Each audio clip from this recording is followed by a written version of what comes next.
Hello, everybody. Welcome back for a new part of Inside the Mind of the Searching.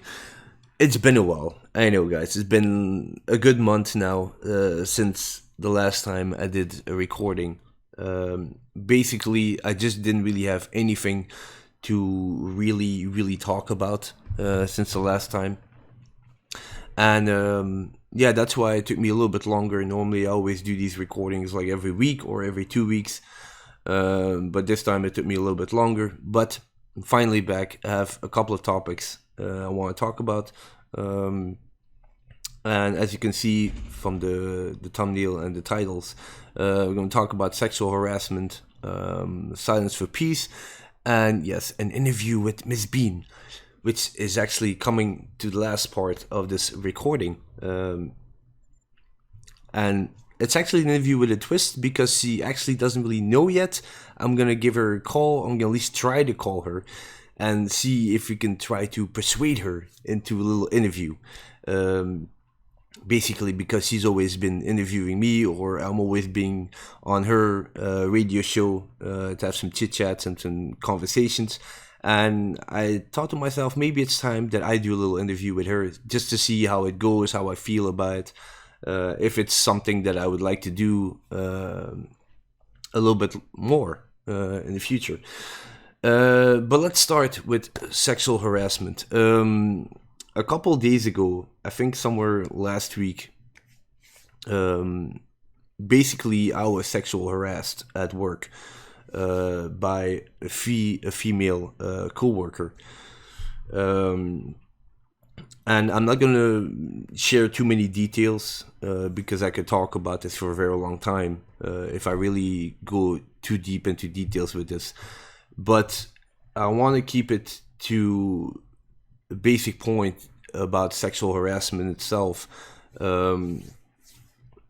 How would you feel if you would be sexual harassed by...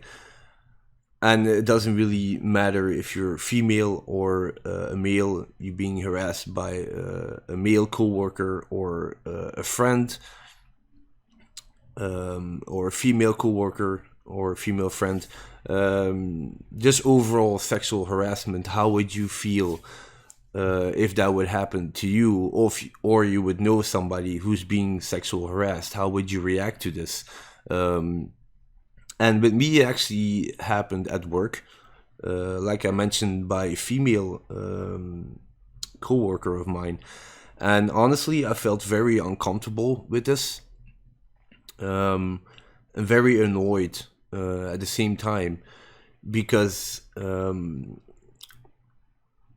policy says that if you're being sexual intimidated or sexual harassed, you can actually report this to your superiors, and then they have to dig into this. Basically, what I did, I just confronted the person, the female coworker, myself, and I basically told her, like, look, I'm not this type of guy that you can have these talks with, because I really feel uncomfortable in this kind of situation. Because this is not the place or the time or whatsoever to even talk to me like this, because I just don't really appreciate, and I feel very uncomfortable with you doing this towards me. And it has nothing to do with being sexist or anything like that. It's just the basic point is that if you feel uncomfortable and you feel that you're being sexual harassed or sexual intimidated, and you feel annoyed by this, I think you have the full right to confront that person, or to even report it to your superiors, or to your boss or a teacher, wherever you are. It doesn't really matter for me. So for me, like I mentioned, I felt very uncomfortable, and I approached that person straight on. And I told her, like, look, I don't know what you're trying to do right now, but I completely do not tolerate this behavior, because I feel very uncomfortable with this, how you approach me, because it's a point to me that there's no respect to how you interact with me. It doesn't, like I mentioned, has nothing to do with gender. It just comes to the point that sexual harassment is sexual harassment. And I just approached her and I just told her, like, look, I don't appreciate what you're doing right now. And if you're not going to stop, I'm definitely going to report you. And then there's going to be an interview about this, or they're going to dig into this. And I don't really care what's going to happen, but please stop. And this is my first and last warning I'm giving you. Maybe it would work with other coworkers, that they are a little bit more acceptable to this because they feel it's okay, or they feel special, or they like the way how women would talk to them in this kind of way. But don't do this to me, because I will not allow this for anybody to talk to me in this kind of way. So I felt very annoyed by this, and I hope this person now also realizes that, okay, maybe I crossed the line with this, because he didn't really mention anything afterwards. He just left me alone. But I think it's very important that you make your point from the beginning, and that you let that person know, like, look, I'm not this type of person where you can talk to like this, because I just don't appreciate. So if you ever had any experience with this, how would you actually react to this? And like I mentioned, it doesn't really matter from where you are in life, how young you are. If you come to a certain age, you will know when certain people cross the line, I guess. And if it even at work or at school or just a public place, overall sexual harassment is sexual harassment. And I felt very uneasy with this. So that's a little bit my point of view of sexual harassment. That, like I mentioned, I didn't want to go too much into detail because there is more detail to it, but it doesn't really change anything from the whole perspective of sexual harassment overall. So did you guys or girls have any experience with this? How did you feel, and how would you actually react to this? Would you immediately report it to your superiors, or would you report it to a friend or a teacher whatsoever? How would you act on it? Or would you just confront the person immediately and put your foot down and just say it straight up? Do you allow it or not? Where can you draw the line for yourself on how you feel? Because I think sexual harassment is a little bit more than just being flirtatious with somebody, just flirting with somebody in a very innocent way, without any further intentions. So for me, it was clearly that it went a little bit too far. It wasn't really flirting anymore. But even that, I would totally not be interested in that. But for me, that person really crossed the line. And like I mentioned, that's why I actually approached her from the beginning after she did what she did. And let's say I put her in her place in some way, I guess. So how are your thoughts about this, guys?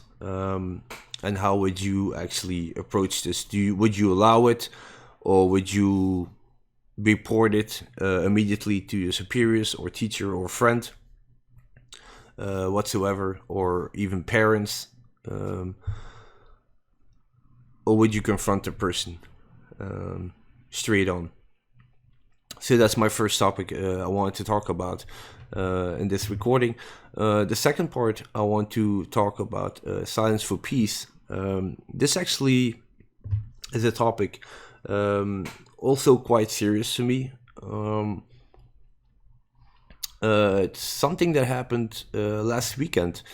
I was actually taking a walk in town here, where I live, and at a certain point, I came into the center of town, and there were a lot of people around. It was very busy in town. And at a certain point, I come to a square, and I see this circle of people sitting down, and there was a big sign next to them saying "Silence for Peace." Um, and I stopped and I actually looked at them. And when I was reading the sign as well, it was they were talking, trying to reach people that if we come together and we sit together in silence, can we actually create peace for one another?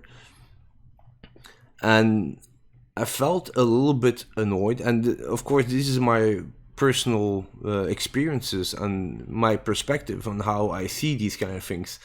Because for me, it's like, okay, I can understand that groups of these kind of people they do this to create some awareness in some way, I assume. But I felt a little bit annoyed, like I mentioned. The reason why that is because we live in a society where we are able to do these kind of things. We are able to express ourselves in different kinds of ways because we live in a very civil society where everything is basically almost everything is possible. Um, and I start to look at these people and I start to think about this. Like, what are they trying to prove right now? Like I mentioned, they have the right to do this. No harms to that. But what is the purpose of this? Because you can do this in society that we live in, and we live in a country where we have a very good social system, uh, and we can do these type of things.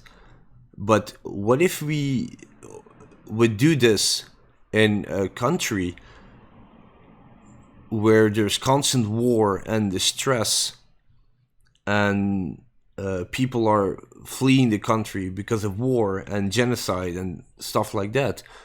Would they still be doing these kind of circle meetings and sit around in the circle with very relaxing music in the background and still in a state of meditation? Would it still be possible to do this?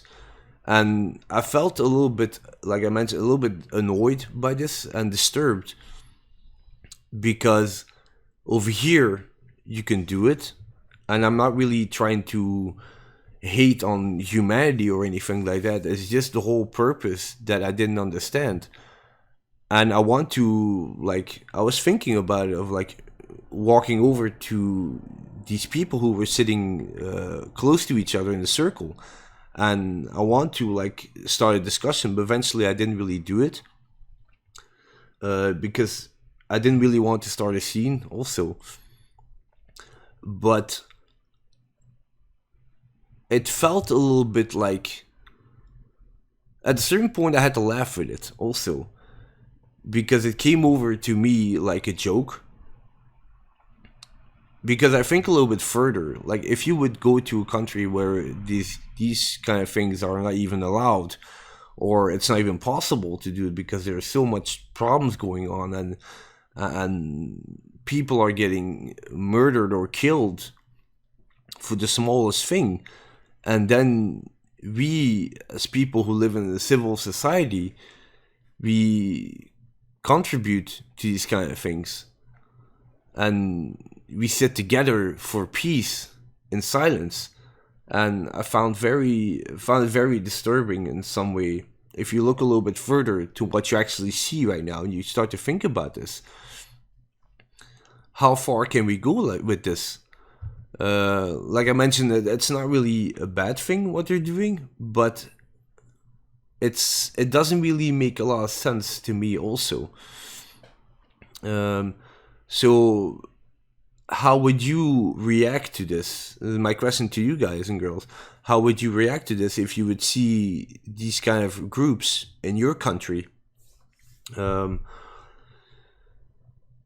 And how would you deal with it? Would you even approach a person who belongs to that group?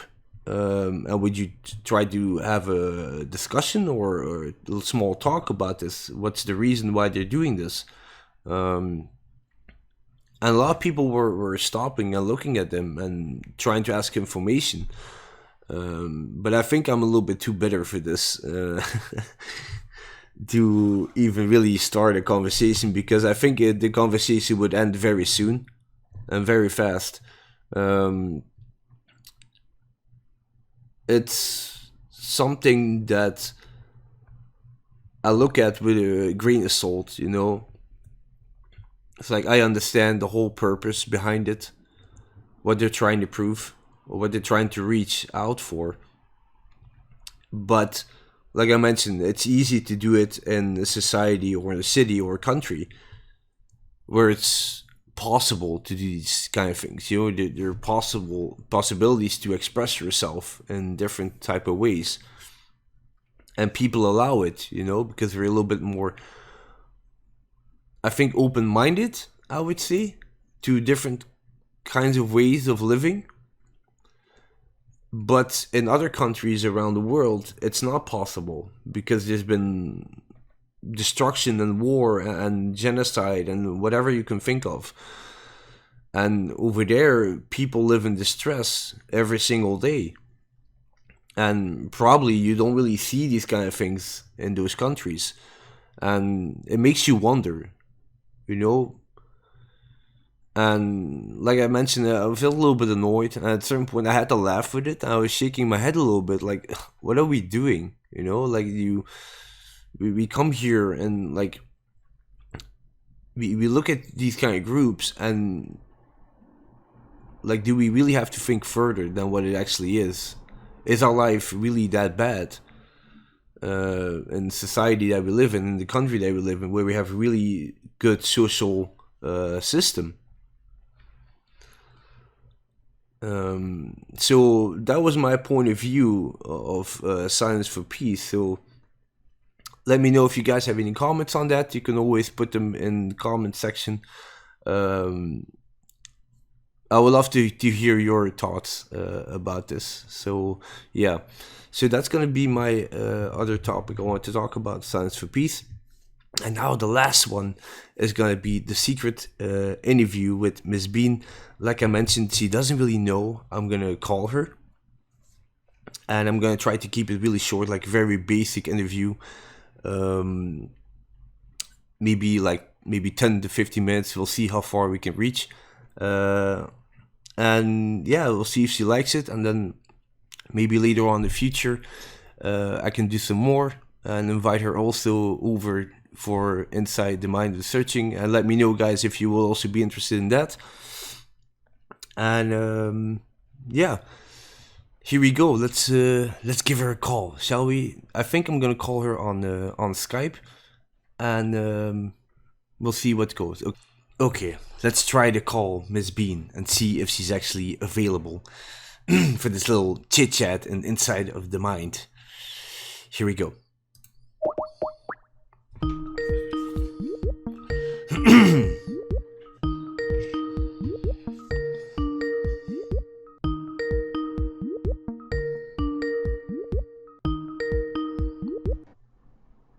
Hello? Hello, Miss Bean.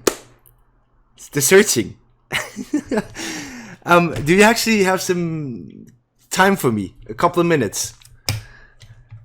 What is it? Why are you calling me? Well, I'm actually calling you because I'm doing a recording for Inside the Mind of the Searching, and you're going to be my guinea pig for my recording.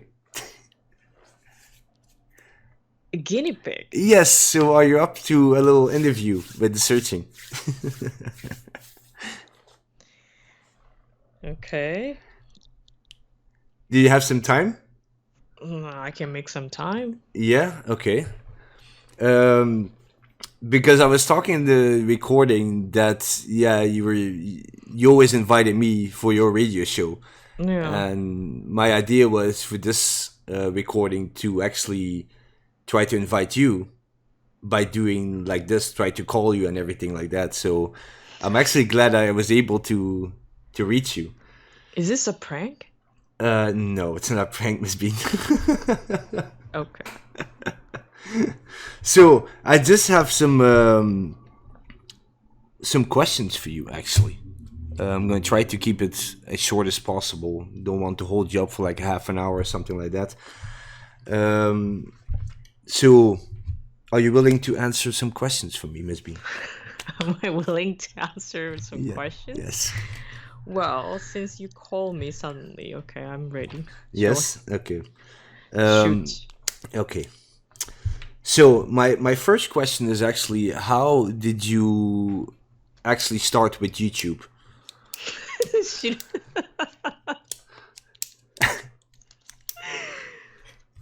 You suddenly call me and asking me why I started my YouTube channel? Yes, because it's for my recording.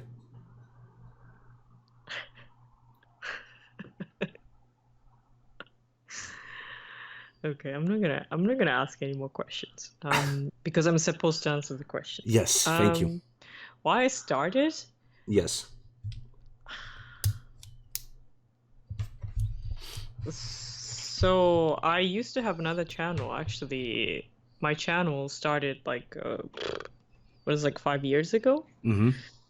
I think I started my original channel in 2014, I think. And that's the time I was simply bored living in Canada, and I had a hard time in my private life. Mm-hmm. And I just wanted to make a change. Then I just started with vlogging, and radio show, talk about what I found here, what it's like to live here, and share a culture through Japanese language. Mm-hmm. So I was entirely speaking in Japanese then. And then eventually I decided to try out some games because, I was really addicted to Don't Starve. Mm-hmm. And I was playing hours and hours then. Then I started uploading more videos of gameplay, and eventually I separated my channel for vlogging and gaming channel. Yeah, in a nutshell, that's how I started my channel. So you really want to like keep those two things separate? Yeah, I just wanted to do it to organize a little bit, but eventually I noticed that my gaming channel was growing and no one really cared about what I did, which was radio show. Mm-hmm. I did it weekly, but it wasn't very, how can I say, exciting for a lot of people, and I couldn't see where I was going, so I decided to take a break from the radio show, and eventually I brought this radio show to my gaming channel, which is the only channel I have right now. Mm-hmm. Interesting. Yeah, so separated, but eventually I have only a gaming channel. Yeah, yeah. So the people who were actually following you on your first channel, did they also follow you on your second channel? I'm not really sure how many people follow me, but I still know some people from my old channel because I talked about a lot of things, my private life. Mm-hmm. And one of the biggest focuses was about a mental illness that time because I myself was dealing with it. Mm-hmm. And I wasn't very scared to talk about it, and I wanted to share, and I just wanted the people to know that it's okay to talk about it. Mm-hmm. So I honestly don't know, but some people are definitely. Okay, interesting. Yeah, the other question I would have, because you already answered two questions actually. Okay. Do you feel that you're changed a lot as a vlogger or as a streamer through the years? Changed a lot? Yeah. I honestly don't think I've changed a lot. The way I do definitely has changed, but like it happened naturally because you learn through time and playing games and playing with your editor, editing software. So I think it's natural that everybody changes a little bit, but I think the fundamental part of what I want to do since I started hasn't changed much, honestly. So, how do you feel right now if you look back at your old channel and the one that you have right now? How do I feel? Yes.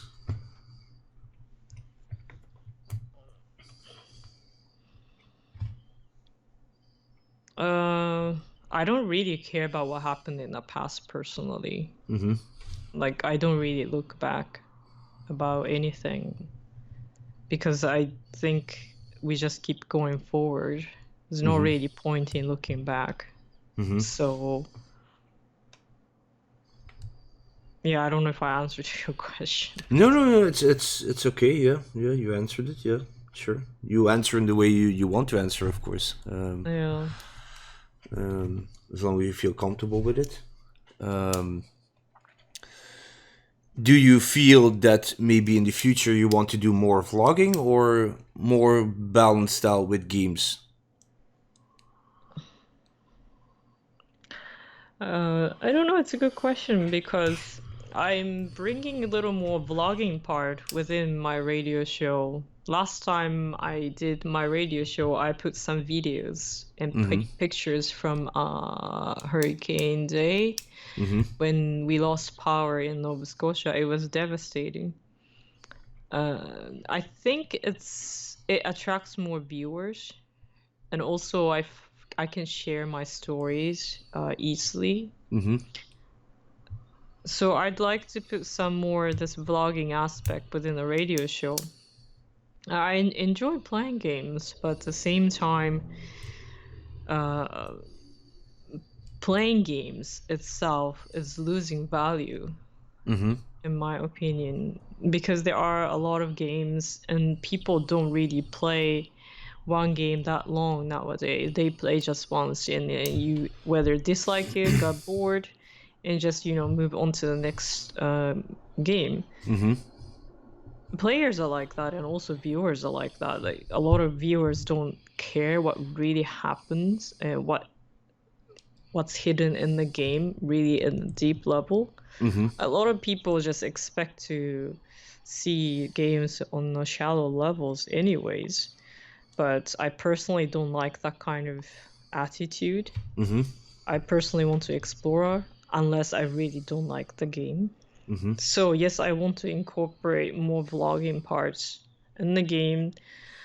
I don't mean to balance it, but I feel like I have to excuse me.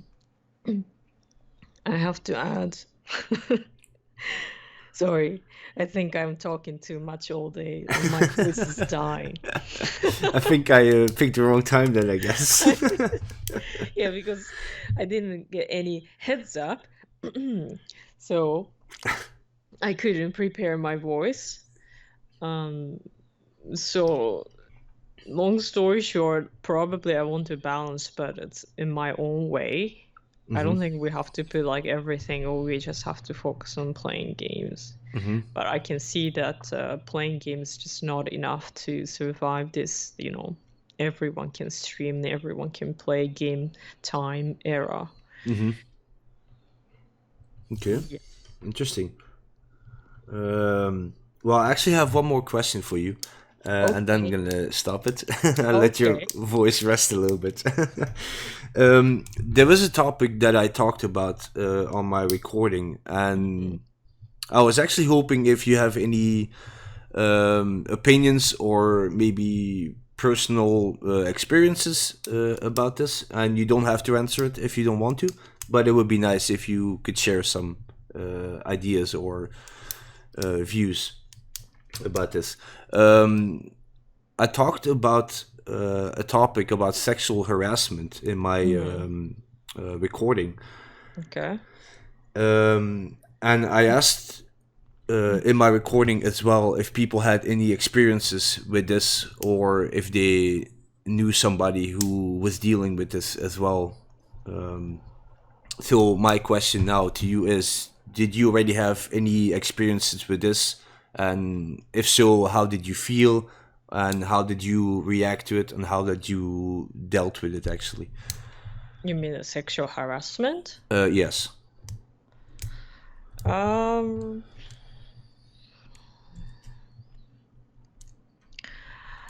sexual harassment, it's kind of a difficult thing to decide whether it's harassment or not. Because if you enjoy it, I don't think you're technically harassed. But even like, sorry if you're catching this helicopter sounds. I'm That's gonna wait okay. for the helicopter to go away. Almost. This is what happens to give me a call without any heads up. It's just perfect. This is life, people. This is all life. I think I remember some stories and experience. Okay, let's start with the when I was a college student in Canada, I think there is a teacher who kind of talked to female student in like a flirty way. Or like, you're wearing a nice skirt today, your hair looks beautiful, or something like that. And the question is, do you take it as a compliment or a sexual harassment? Because as a teacher, probably you're not supposed to mention about like what the students look like and wearing, right? Yeah, exactly. But if you enjoy it, it's okay. But is it appropriate? No, probably not appropriate. And I felt a little bit uncomfortable when he talked to me in that way. Like, you're wearing nice shoes, or this outfit really looks good on you, kind of thing. So I take it as a sexual harassment. And at the time, I was working at the drugstore when I was a university student in Japan. So like when I was like, what, 20 or something, 20. 1, 2, 3 years old. One of my bosses, he kind of liked me, and he was talking to me like in the way he was flirting with me, I guess. And I felt like I was treated like really differently from others. That caused another problem, right? Because I was treated differently. So it's just not fair. And he didn't do anything specifically to harass me sexually, but I felt uncomfortable being talked by my boss like this.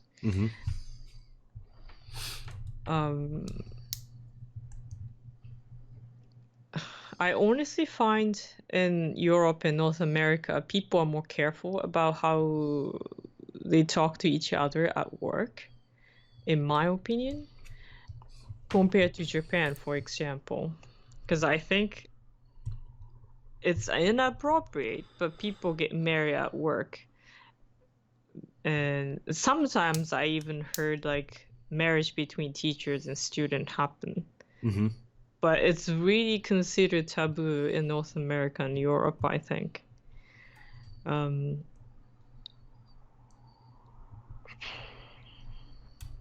What do I think? It's up to you. But I'm sorry, if you don't like it, it's a harassment. You can see that there's a certain point, a certain line that you can't cross. But at the same time, if you feel uncomfortable, then for you personally, it feels like harassment.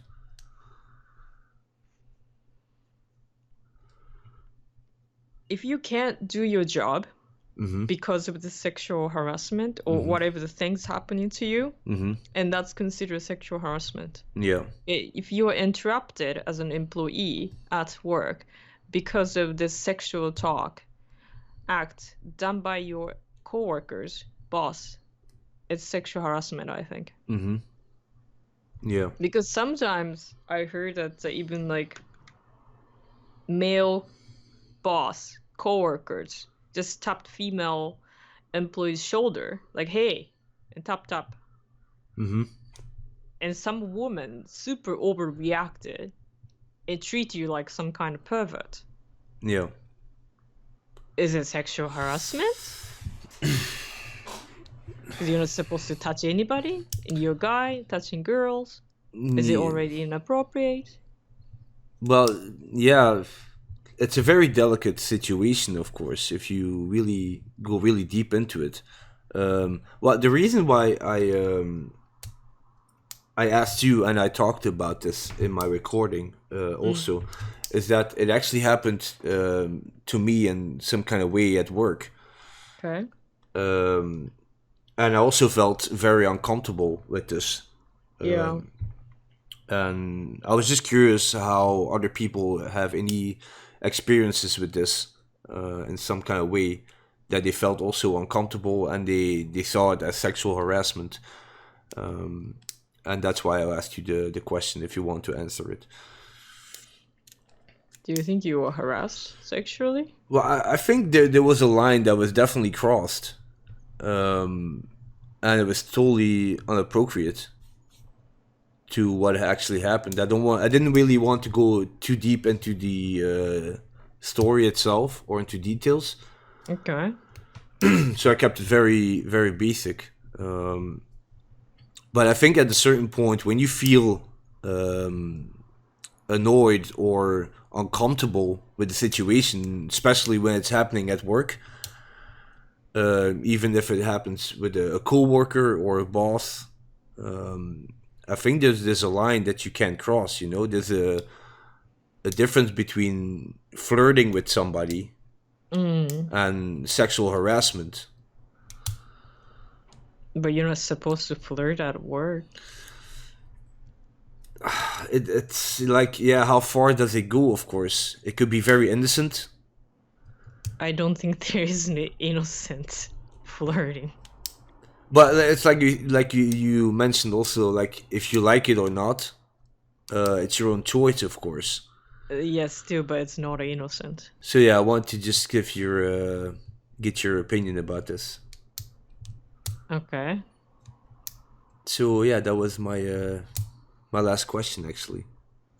Okay.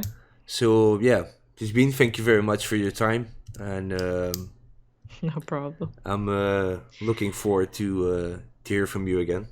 Okay, and I'm looking forward to get a heads up next time. Okay, I'll try to do my best. Do your best. Okay. Okay, bye bye, Miss Bean. Bye.